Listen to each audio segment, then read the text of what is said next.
Hola, ¿qué tal, apreciado estudiante? Hoy nos encontramos nuevamente para compartir un nuevo tema que ampliará tus conocimientos y desarrollará tus habilidades y competencias en la asignatura de lengua castellana. Acompáñame. Antes de entrar en materia, reflexionemos. El esfuerzo es el valor que estamos trabajando en el mes de marzo, un valor que ponemos en práctica todos los días. Este no solo debe ser físico, sino que debe reunir muchos elementos que predisponen mentalmente a lograr una meta. Debemos atrevernos a ser grandes y darnos cuenta de que la grandeza es el fruto del esfuerzo y el sacrificio.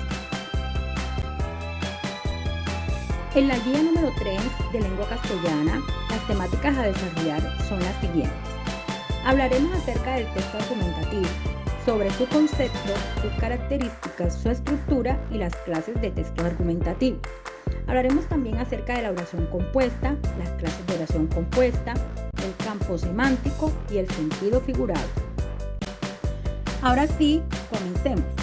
El texto argumentativo se entiende como aquella producción de contenido que permite convencer, modificar y refutar al lector u oyente mediante justificaciones o argumentos. Se caracteriza por plantear diferentes puntos de vista. El orden de los argumentos es jerárquico, partiendo de los más convincentes a los menos, y existe una tesis que se requiere defender o rebatir. También consta de una estructura, de una introducción donde se plantea la tesis, de un cuerpo donde se desarrollan las razones y de una conclusión donde se resumen o se cierra el texto tras el razonamiento lógico derivado de la argumentación precedente. En un texto argumentativo también encontramos clases de argumentos, como lo son los racionales, que son ideas y verdades admitidas por la sociedad, de hecho, pruebas comprobables, de ejemplificación, que son hechos concretos, y de autoridad, que es la opinión de una persona de reconocido prestigio. Los textos argumentativos los podemos encontrar de dos tipos: escritos como cartas al director, artículos de opinión, editorial y el ensayo, y los orales como son los debates, las mesas redondas, la oratoria y la política.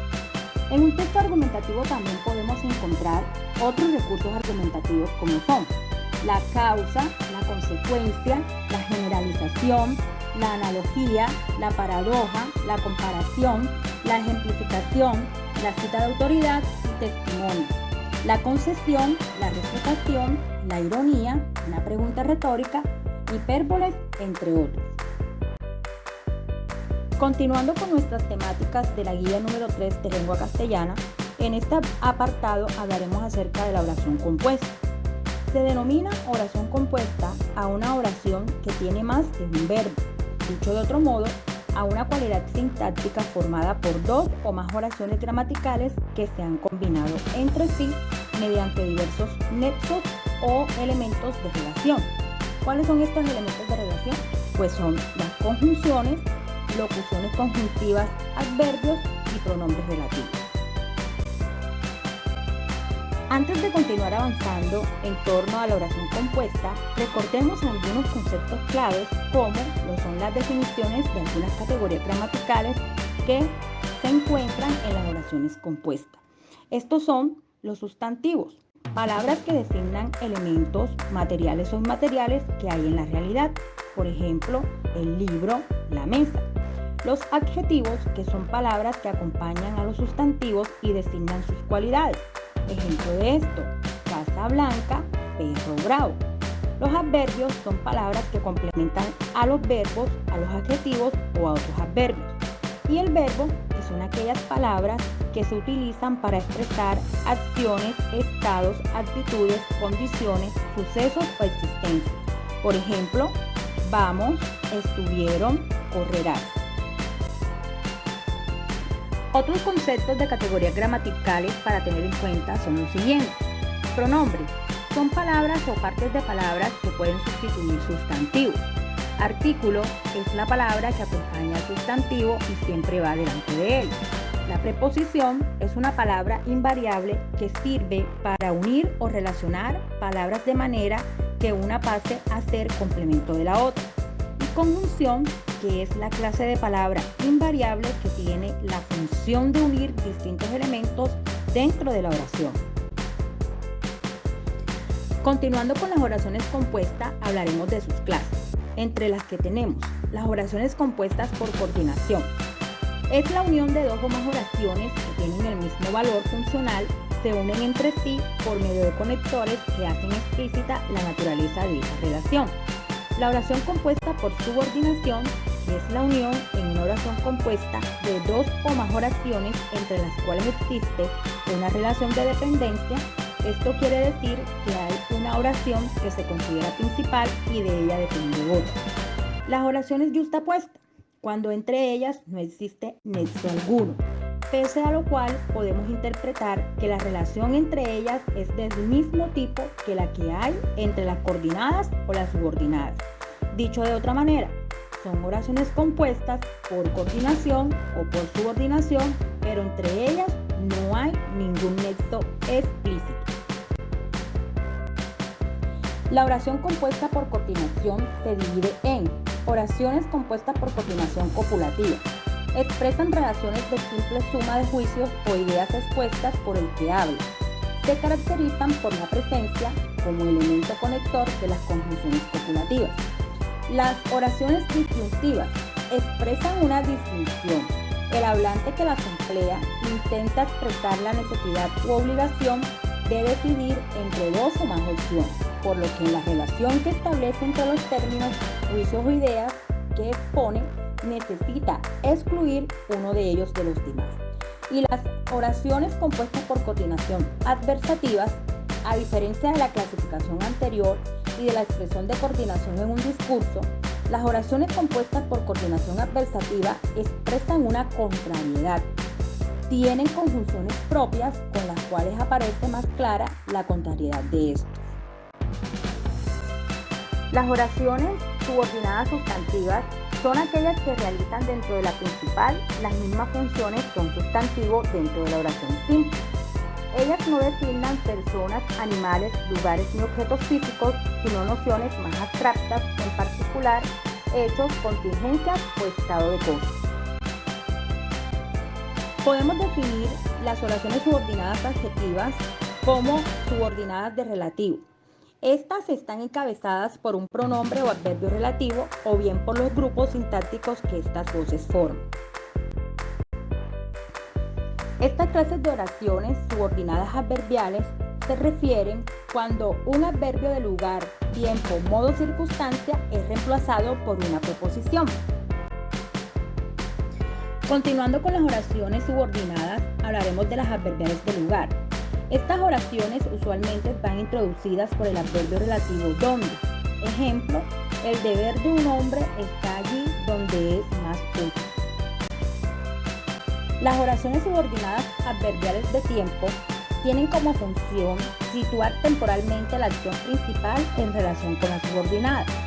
Si los tiempos del verbo utilizados por el hablante son insuficientes para expresar los matices de esa relación, entonces los adverbios que en estas oraciones se emplean se ocupan no solo de señalar que la relación existe, sino de indicarnos también si las acciones expresadas en el mismo tiempo se conciben como simultáneas o sucesivas.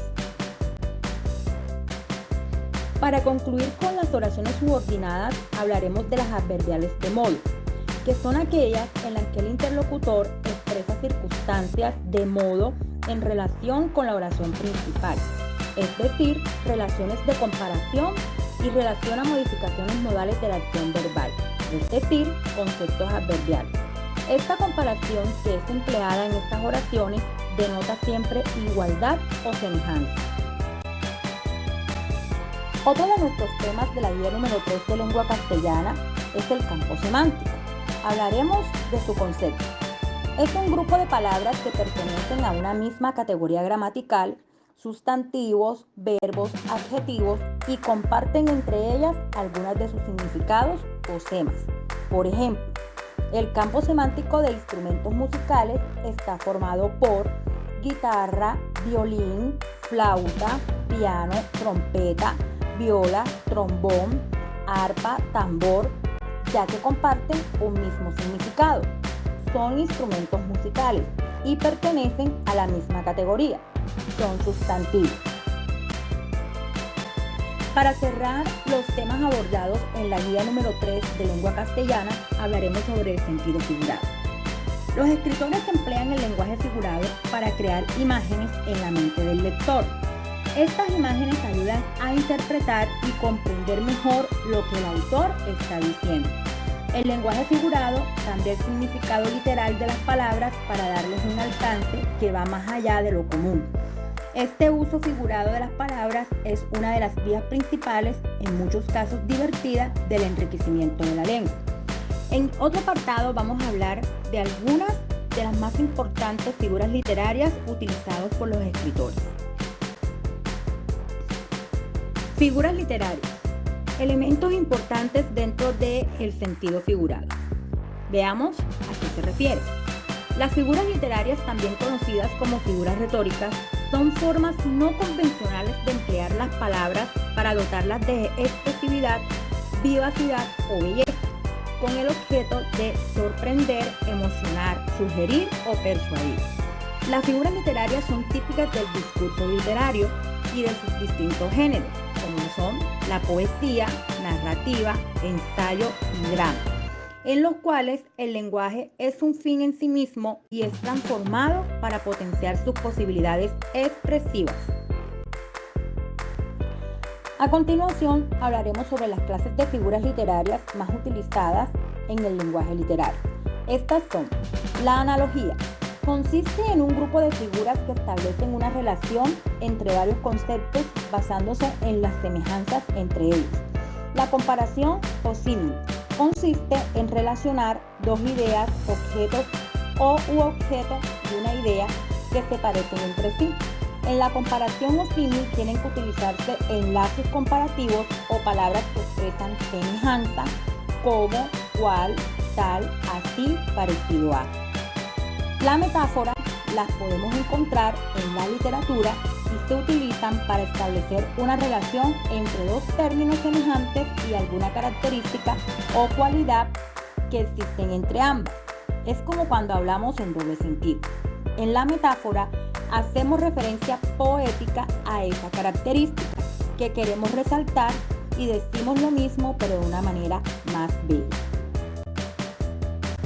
La personificación es una de las figuras literarias que existen. Esta se usa normalmente dentro de la poesía, pero también es común encontrarla en cuentos o relatos. Se le llama personificación ya que le da características de personas a objetos inanimados como animales, elementos naturales u objetos. La personificación es una figura retórica debido a que las frases se expresan de esta manera, no pueden tomarse literalmente. Apreciado estudiante, en esta parte debes estar muy atento porque te explicaremos las etapas para el desarrollo de la actividad según los indicadores de logro. En el indicador de saber, en el punto 1 y 2, debes leer la página 147 y 148 del texto activamente. Realiza los puntos del 1 al 7 de la página 149 y 150 y presenta la evidencia fotográfica. En el segundo punto, lee la página 191 del texto activamente, lenguaje volumen 1, y realiza los puntos 1, 2 y 3 de la página 192 y presenta la evidencia fotográfica. En el indicador del hacer, en el punto 3, debes escribir el nombre del campo semántico al que pertenecen los siguientes grupos de palabras. Debes subrayar la palabra que no pertenece al campo semántico. En el punto 4, debes explicar con tus propias palabras el concepto de figuras literarias y establecer la diferencia entre las siguientes figuras literarias. Continuando con el indicador del hacer, en el punto 5, proyecto de aula, redacta un informe descriptivo sobre los mangles en la ciudad de Cartagena. En el punto 6, plan lector, realiza un breve análisis y redacta en 3 párrafos cortos los aspectos más importantes de la obra, La muerte en la calle, del libro Cuentos colombianos, antologías, del compilador Conrado Zuluaga Osorio, editorial Santillana. Nota: ten en cuenta para el análisis los personajes, las situaciones y la trama. En el indicador del ser, en el punto 7, el estudiante, después de la y tomando en cuenta el valor trabajado en el mes, que es el esfuerzo, diseñará un pequeño anuncio publicitario invitando a salir adelante y perseverar por sus metas y propósitos. Para realizar tu trabajo, ten en cuenta los siguientes criterios o aspectos a evaluar. En el indicador del saber, te evaluaremos si comprendes e identificas las características del texto argumentativo, de las oraciones compuestas, el campo semántico y el sentido figurado. En el desarrollo del indicador del hacer, si comprendes e identificas las características del texto argumentativo, de las oraciones compuestas, el campo semántico y el sentido figurado. Y en el indicador del ser, si valoras los textos argumentativos, las oraciones compuestas, el campo semántico y el sentido figurado. Y si tu trabajo tiene todos los elementos completos en el orden correspondiente y están distribuidos en forma estética.